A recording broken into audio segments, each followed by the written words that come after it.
Tere tulemast saatesse InnoNation. Mina olen teie saatejuht Linn Blachmeier ja tänan, et liitusite meiega. Täna räägime uusimatest tervisetehnoloogia uuendustest nii füüsilises kui ka vaimses valdkonnas, sest Iisrael on mõlemas valdkonnas teerajaja. Kõigepealt peamised uudised.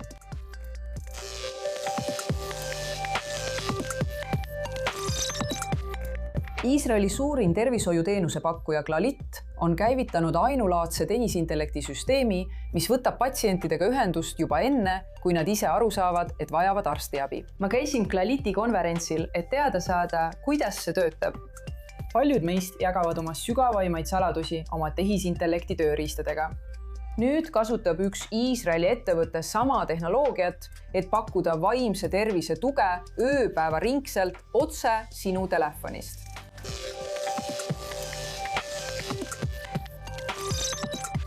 Aga mis siis, kui on olemas süsteem, mis tuvastab patsiendid, kes vajavad arstiabi juba enne, kui nad ise sellest teadlikud on?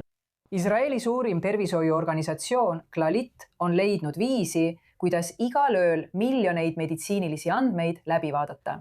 See aitab arstidel patsientidega varakult ühendust võtta, soovitada analüüse, suunata patsiente spetsialistide juurde ning vajadusel muuta ravimeid või alustada ravimravi.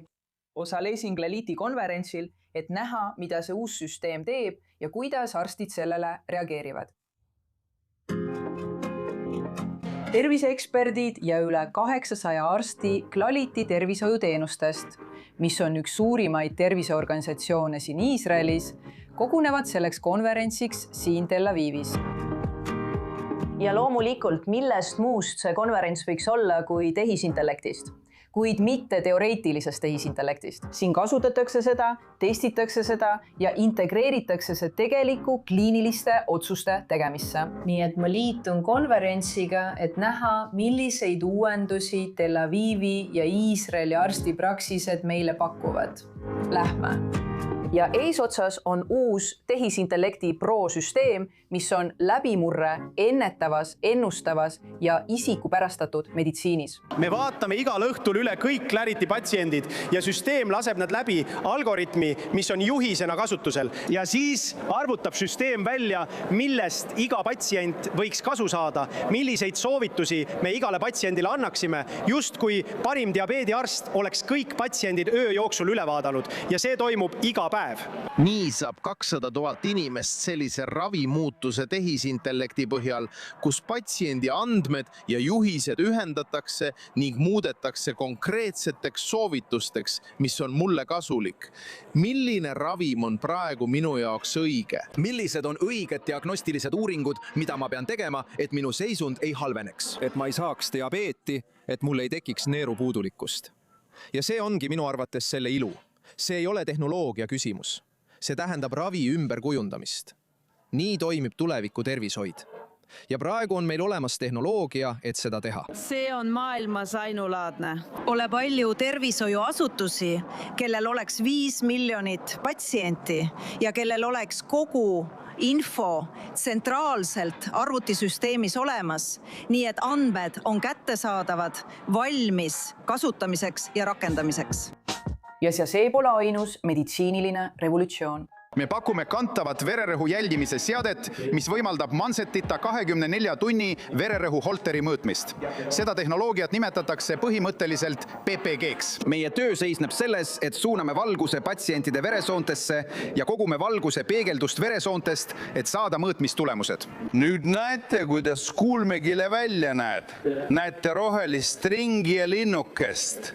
Sarnaselt rakendusele Waze.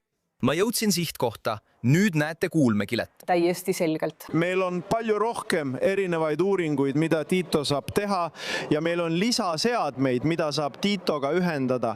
Näiteks pulssoksümeetrit, vererõhumõõtjat ja nii edasi. Nii et saate teha palju erinevaid uuringuid mugavalt oma kodust ja näha arsti 15 minuti jooksul. See on jaam, kus mõõdetakse kõik elutähtsad näitajad. Oletame, et tulete kliinikusse. Selle asemel, et arst saadab teid õe juurde vererõhku mõõtma, siis edasi kuhugi ja nii edasi. Patsient tuleb kliinikusse ta saab iseennast selles jaamas kontrollida ja kõik andmed saadetakse automaatselt arstile. Nüüd nende inimeste jaoks, kes töötavad ööd ja päevad, et meid elus hoida, kujundavad siin näidatud seadmed mitte ainult meie, vaid ka nende tulevikku. Peamine eelis, mida tehisintellekt meile annab, on võimalus vaadata läbi oma patsientide andmed ja leida need, kes meid kõige rohkem vajavad. Meil on tõesti hea meel, et saame patsiente kaugjälgida, ilma et peaksime neilt nõudma meie juurde tulemist. Seega tehke seda ühendatult. Oleme samuti elevil robotite pärast, mis on mõne aasta pärast olemas, isegi Halidis. Aidates medõdesid ja vähendades aega, mida nad peavad kulutama administratiivsele tööle. Ja olla patsiendi juures, rääkida nendega, olla kohal, eks? Sest mida iganes me ka ei teeks, medõdede hoolivus jääb alati alles. Mina näen tehisintellekti kui tööriista, kui olulist tööriista, kui hädavajalikku tööriista igas kliinikus, igas ravipunktis. Seda saab kasutada juhendava tööriistana, abivahendina arstidele diagnoosimiseks ja raviks. See saab olema tööriist nagu minu stetoskoop või vererõhu mõõtmise aparaat. Tehisintellekt on lihtsalt veel üks tööriist või abiline.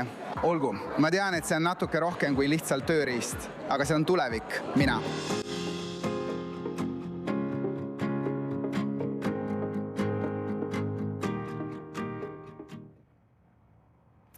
Nüüd liigume edasi tehisintellekti juurde, mis võib aidata vaimse tervisega. Pärast 2,5 aasta pikkust sõda ütlevad vaimse tervise eksperdid, et miljonid iisraellased maadlevad stressi, ärevuse ja traumaga ning reservväelased on ühed enim mõjutatud. Viimases rühmas vajab koguni 60% psühholoogilist abi, kuid paljudel neist on raske vajalikku abi otsida, kas stigmatiseerimise, ajapuuduse või üha kasvava terapeutide nappuse tõttu. Siin tulebki mängu Kai AI. See on tehisintellekt, mis pakub ööpäevaringset emotsionaalset tuge. Rohkemaks teabeks on minuga nüüd liitunud Kai AI tegevjuht ja kaasasutaja Alex Frankel. Suur tänu, et täna meiega liitusite, Aleksei. Räägi mulle Kai AI-st, sest milliste probleemidega see aidata saab? Kai on koolitatud inimeste ja kliiniliste spetsialistide poolt ning see toetab väga erinevaid emotsionaalseid väljakutseid. 2 levinumat on muidugi ärevus ja depressioon. Aga Kai suudab toetada ka paljusid teisi emotsionaalseid probleeme, üksindust ja muid emotsionaalseid väljakutseid. Nii et kui me seda süsteemi vaatame, sest ma lugesin kuskilt, et sa rakendasid seda ka näiteks tegite piloodi Ukrainas. Iga olukord on erinev, iga inimene on erinev. Ukraina sõda ja see sõda siin Iisraelis on erinevad. Kuidas sa siis tagad, et iga plaan oleks isikupärastatud? See ongi üks tehisintellekti eeliseid. Kai saab teha esmase sõeluuringu ja seejärel saab kliiniline spetsialist selle üle vaadata ning iga inimese jaoks programmi kohandada. Ja Kai on iga sihtrühma jaoks erinev. Pärast 7. oktoobril tõime Kai heebrea keeles Iisraelis turule ja tegime koostööd reservväelastega. Aga samuti töötasime kooliõpilaste, gümnaasiumiõpilastega. Me teeme koostööd Ramatkani elanikega ja iga sihtrühm on erinev ning me kohandame tehisintellekti spetsiaalselt iga kasutusjuhtumi jaoks. Näiteks siis, kui patsient näitab enesetapu mõtete või tõsise stressimärke. Kuidas Kai AI sellistele mõtetele reageerib? See ongi suur erinevus Kai ja ChatGPT vahel. Kail on alati inimene protsessis kaasatud. Kai on koolitatud tuvastama emotsionaalset stressi ja vajadusel teavitab vastavaid isikuid. See annab kohe inimesele märku. Meil on ööpäevaringselt valmis inimeste meeskond ja kui tuvastame reaalse riski, saadame abi. Ja kahjuks on see midagi, mis juhtus Iisraelis ja ka teistes riikides. Ainult mõned nädalad tagasi päästsime noore ema, kes oli väga masenduses ja jagas seda Kaiga ning me suutsime teda reaalajas aidata. See on väga oluline. Nii et te jätkate ka jälgimist, teil on ka tehisintellekti poolel inimesed, kes olukorda jälgivad. Mis teeb selle maailmas ainulaadseks? Mida sa ütleksid, kas see ongi see eelis, mis Kai tehisintellektil on võrreldes traditsioonilise tehisintellekti või traditsioonilise psühholoogilise abiga? Nii et Kail on palju eeliseid. Tehisintellekt on väga hea emotsionaalse kriisi äratundmisel, psühhohariduse andmisel ja pideva toe pakkumisel. Ja see töötab ööpäevaringselt. Nii saame emotsionaalset tuge pakkuda sadadele tuhandetele ja siis miljonitele inimestele. Ja teiselt poolt on Kai seni töötanud üle 200 000 inimesega. Me teeme randomiseeritud kliinilisi uuringuid. Me tegime koostööd Ameerika psühholoogide assotsiatsiooniga, et Kai valideeritaks ja kiidetaks heaks ning näidata, et see on ohutu ja eetiline. Need on mõned eelised, kui võrrelda Kaid üldise mudeliga. Te ei ootaks, et arendaja töötaks üldise mudeliga või et arst kasutaks ChatGPT-d. Ja igal spetsialistil on oma konkreetne vestluslik tehisintellekt, mis toimib nende kaaspiloodina. See on kindlasti murranguline tööriist ja miski, mis võib muuta vaimse tervise tulevikku. Nii et aitäh, et olid täna meiega Alex Frankel, Kai AI kaasasutaja. Aitäh! Kunagi tabuks peetud psühhedeelsed ravimid liiguvad nüüd üha enam peavoolu poole. Valge Maja surub tagant, et kiirendada ibokaiinil põhinevate ainete kasutuselevõttu ravis. See võib tähistada suurt muutust depressiooni, PTSD ja sõltuvuse vastases võitluses. Kasvava föderaalse toetuse ja miljonitesse ulatuvate investeeringute toel on nüüd küsimus selles, kas psühhedeelne teraapia on vaimse tervise ravi ümberkujundamise lävel. Isa teabe saamiseks on minuga nüüd liitunud Itamar Klats, sina oled Psyrinxi juhatuse esimees. Kas sa saad meile selgitada, mis on ibokain? Ja milline eelis on sellel teiste psühhedeelse ainete ees? Tegelikult on ibokain looduslik psühhedeelikum, mitte nagu MDMA või LSD, mis on sünteetilised. See on midagi, mis tuleb loodusest. See avastati palju aastaid tagasi Kesk-Aafrikas ja seda kasutati seal pikka aega sõdalaste seas. Praegu pärast umbes 30 aastat kasutamist Prantsusmaal kasutatakse seda antidepressandi ja väsimusvastase ravimina. Seda kasutati 30 aastat, kuni see lõpetati 1965 aastal kuritarvitamise tõttu, kui nüüd on see tagasi tulemas. Ibokain on väga tugev psühhedeelikum ja me usume, et selle väga väikestes minimaalsetes annustes kasutamine 14 päeva jooksul oleks piisav, et muuta depressiooni tunnuseid patsientidel, kes ei reageeri tavapärasele depressiooni ravile.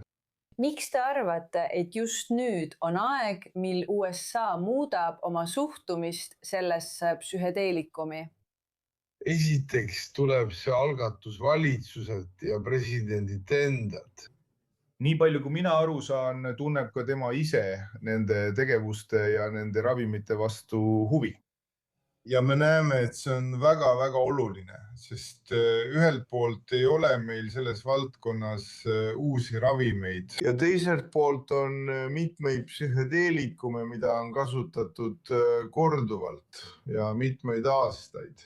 Nii et seda uuritakse üha rohkem kliinilistes uuringutes ja seetõttu on see jõudmas turule väga lähedale. Aga kuidas on lood Iisraeliga? Kuidas seda siin tajutakse? Ka Iisraelis on seda minu arvates hästi vastu võetud, sest paljud psühhiaatrilised ringkonnad teevad uuringuid ibokaiini, psilotsübiini, MDMA, LSD ja teiste ainetega. See on midagi sellist, mida Iisraeli psühhiaatria kogukond väga ootab, ma arvan, et nad ootavad uusi ravimeid, mida saab välja töötada. Mida sa arvad, kas see ei ole lihtsalt moehullus? Kas see on midagi, mis võiks tõesti tulevikus vaimse tervise hooldust muuta? Jah, on juba olemas mõned kliinilised uuringud, mis on näidanud erinevate psühhedeelse ainete tõhusust, mitte ibokainiga, vaid teistega. Aga me usume, et seda oleks võimalik tõestada ja see tõestatakse kliinilistes uuringutes, mis viiakse läbi järgmiste aastate jooksul. Hämmastav. Suur tänu, Itamar Grotto, Psyrinxi juhatuse esimees. Aitäh, et täna minuga liitusite. Aitäh, nägemist.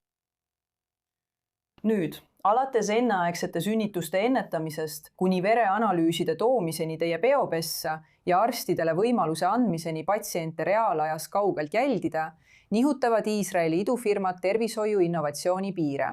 Biomed Iisraelil esitlevad mõned riigi kõige innovaatilisemad idufirmad tehnoloogiaid, mis võivad meditsiini tulevikku ümber kujundada. Natasha Kietšik annab teile.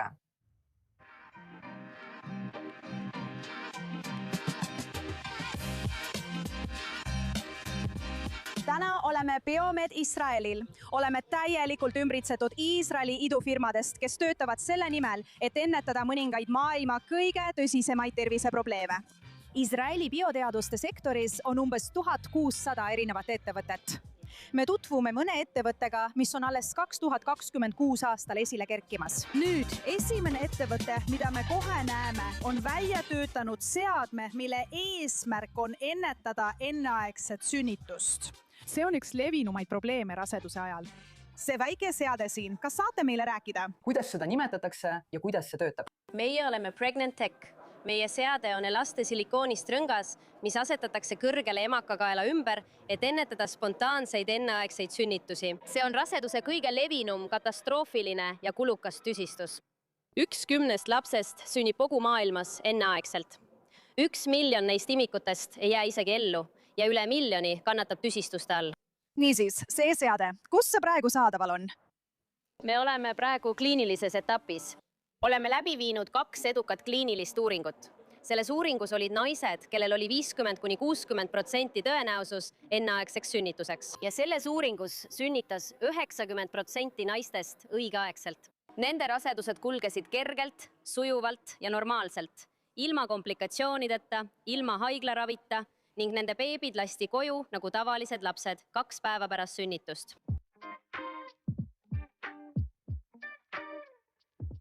Järgmine Iisraeli ettevõte, mida me kohe näeme, on loonud ühe esimese omataolise kaasaskantava vereanalüüsi labori. See on labor, mis võimaldab sul võtta verd koha peal ükskõik kus maailmas ja saada kohesed tulemused. Lähme vaatame seda lähemalt. Võtsime arstide kõige sagedamini nõutava laboritesti ja tegime selle kättesaadavaks. Nii see töötabki. Sa teed sõrme otsast torke, paned selle siia, veri satub sellesse patenteeritud lahusesse. See on ühekordne kassett, see pannakse meie seadmesse, mis on täielikult kaasaskantav lahendus, mida sa siin näed. Ja mõne minuti pärast saad tulemused, nagu sa siin ekraanil näed. Ja arstid või medude saavad kohe koha peal otsustada, kas sul on vaja aneemiaravi ja millist ravi, kas sul on infektsioon ning kas sul on vaja antibiootikume või mitte. See võiks olla murranguline lahendus maailma kaugemates piirkondades. Õige, me kasutame seda Itaalias ja ka Ühendkuningriigis, aga me plaanime teha pilootprojektiga Aafrikas, kõige kaugemates piirkondades. Mida te ette kujutada oskada? Me kõik soovime, et keegi valvaks meid kogu aeg. Ja järgmine seade, mida me näeme, kannab nime Rafael, tervise ingli järgi. Ja see on sellepärast, et see on seade, mille paned oma kehale ning mis jälgib kõike alates sinu pulsist kuni kopsude ja isegi kehatemperatuurini ning saadab kogu selle info sinu arstile juhuks, kui midagi on valesti. Praegu kannab tal seda seadet. Ning me näeme siin ekraanil kõike, mida peame teadma selle kohta, kuidas tema keha praegu toimib. See on tegelikult rakendus, millele arstid ligi pääsevad, eks? Kogu see info, millele tema arstid ligi pääsevad. Jah, täpselt nii. Nii et ekraanil näeme me südameseisundit, näeme hingamise seisundit, saame näha vererõhku ja on ka uusi ennustusi, mida me arendame. Ja kõige olulisem on varajane hingamisfunktsiooni halvenemise ennustamine, mis aitab meditsiinilist hädaolukorda üldse ennetada. Kui patsient peab olema kodus ega soovi haiglas viibida, kuid arstid tahavad siiski tema kohta kõike teada, siis tegelikult on see arstide silmad patsiendi peal pidevalt. Nii et me võimaldame turvalist haiglaravi kodus.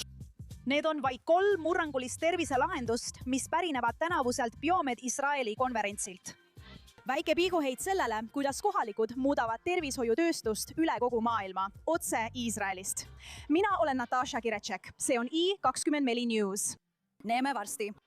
Jättes tervise praegu kõrvale, on California vandekohus tagasi lükanud Elon Muski hagi OpenAI ja selle tegevjuhi Sam Altmani vastu, otsustades, et juhtum esitati liiga hilja, et sellega edasi minna. See otsus peatab Muski väite, et OpenAI reetis oma algse mittetulundusliku missiooni pärast tema varajast $38 miljoni suurust investeeringut. Kuid laiem võitlus nende 2 tehnoloogia rivaali vahel pole sugugi läbi, sest Musk on juba lubanud edasi kaevata. Nüüd on minuga siin, et seda selgitada I24 uudiste korrespondent Joe Brown. Joe, aitäh, et täna minuga liitusid.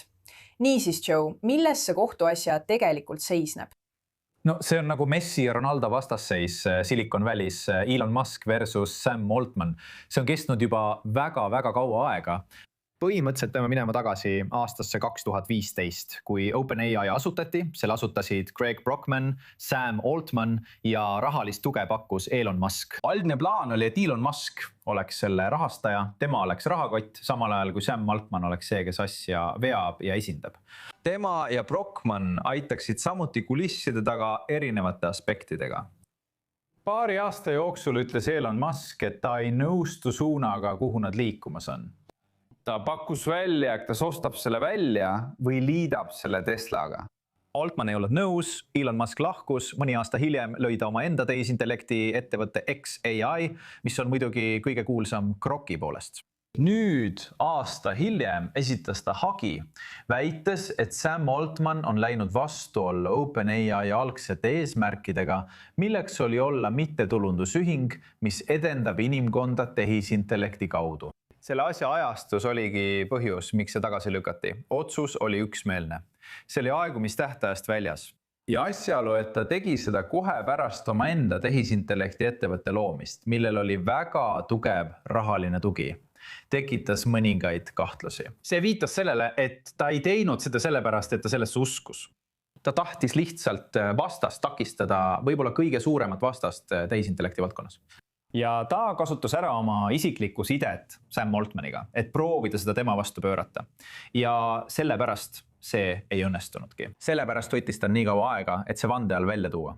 Ta nimetas Sam Altmani valetajaks. See mõjutas Altmani mainet veidi, kuid minu arvates sai suurema löögi Musk. See jättis temast kättemaksu himulise, väiklase ja inimesena mulje, kes on valmis konkurendi ettevõtte lihtsalt oma ahnuse nimel põhja laskma. Jah, sest see kõlab rohkem isikliku kui ärilise rivaalitsemisena. Mis sina arvad? Kui oluline see otsus OpenAI ja Sam Altmani jaoks on? See kahjustab tema äri. See ei kahjusta tema äri üldse. Nad lihtsalt liiguvad edasi. Ja pole vahet, mis selle tulemus on, sest ta Musk kavatseb nüüd edasi kaevata. Jah, Musk kavatseb edasi kaevata. Kas sellest midagi välja tuleb, on ebatõenäoline. Ta üritas neid kohtusse kaevata $134 miljardi eest. See oleks sisuliselt OpenAI pankrotti viinud. Mis? Kui palju? Kui palju? $134 miljardit. Miljard, algustähega M. Ja, tal on seda vaja. Olgem ausad, tal on seda raha vaja. Ja. Kui Elon Musk midagi vajab, siis on see veel $134 miljardit. Tegelikult olgem ausad ja kuulake, tuleb Elon Muskile au anda. Ta ütles, et tahab, et see raha läheks heategevuseks, mitte endale. Jah, aga milline heategevusorganisatsioon siis? Võib-olla Tesla, ma ei tea. Aga see annab sisuliselt rohelise tule OpenAI-le jätkata seda teed, mida nad on valinud. Nad plaanivad teha huvitava ärimudeli, kus nad tegutsevad mittetulundusühingu katuse all, aga äri ise on kasumile suunatud. Sisuliselt on see nagu kaks kihti. Ülemises pooles on see, mida Sam Altman teeb. Tema on otsustaja ja teeb seda mittetulundusühingu raames. Aga selleks, et olla rahaliselt jätkusuutlik, eriti kiiresti kasvavatel ja väga konkurentsi tihedatel tehisintellekti turgudel, on vaja konkurentsi. On vaja, et sinna liiguks raha.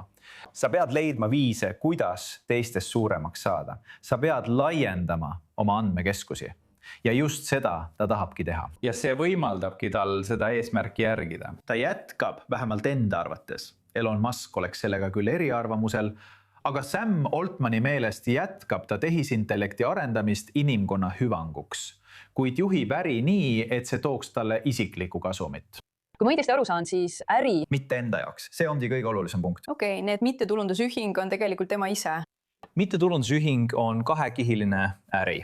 Nagu ma ütlesin, tipus on ainult tema, kes teeb otsuseid mittetulundusliku eesmärgi nimel. Aga äri ei juhita nagu mittetulundusühingut. Ta ütleb, et see ei too mingit kasumit, tal ei ole mingit kavatsust OpenAI'd müüa. Ta tahab sellest ikkagi teha mingisuguse suure läbimurde, mis edendaks tulevikus inimkonna tootlikkust, aga ta ei taha sellest sentigi võtta. aga arvestades, kuidas tehisintellekti turg areneb, peab ta sellele veel lisatõuke andma, et olla kindel, et suudab kasvada kiiremini kui näiteks Microsoft või xAI ise. aga kas ta ei saanud sellest ka tohutult rikkaks? Kes on Sam Altman? Jaa. Kui ta müüks OpenAI maha, siis jah, ta võiks saada multimiljardäriks. Kui sa vaatad näiteks Elon Muski netoväärtust, mis on triljon või mis iganes see tänapäeval on, ma pole Forbesit hiljuti vaadanud. See põhineb sellel, kas ta müüks kõik oma ettevõtted maha. Tal ei ole seda raha likviidsetes varades. Sam Altmanil ei ole sellist summat likviidsetes varades. Muidugi, kui ta tahaks selle maha müüa, siis jah, ta teeniks miljardeid. Võib-olla tulevikus ta tahabki selle maha müüa. On olnud kaebusi tema käitumise kohta ja selle kohta, millised on tema eesmärgid OpenAI jaoks.